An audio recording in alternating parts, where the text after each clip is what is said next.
السلام علیکم جی، آج ہم ذکر کریں گے اسلام میں عورت کا مقام۔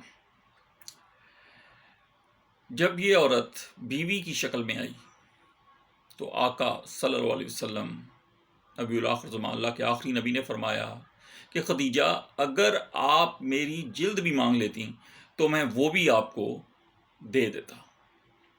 اور جب یہ بیٹی کی شکل میں آئی تو نہ صرف استقبال کے لیے کھڑے ہو گئے آقا، اور یہ بھی فرمایا کہ فاطمہ الزہرا میرے جگر کا ٹکڑا ہیں۔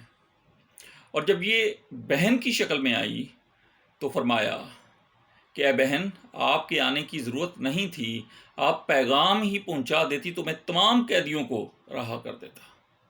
سبحان اللہ۔ اور اے بنت اسلام، آپ کا مقام اتنا بڑھا دیا گیا رب کی طرف سے کہ آپ اگر نماز پڑھ رہی ہوں اور کوئی بچہ آپ کا رو رہا ہو تو آپ کو قرات مختصر کرنے کا حکم دے دیا گیا۔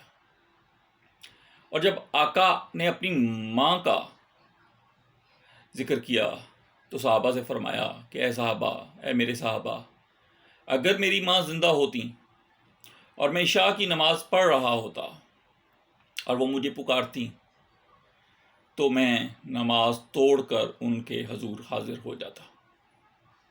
اے بنت اسلام، آپ کو اسلام نے بہت ہی عظمت والا مرتبہ عطا کیا ہے۔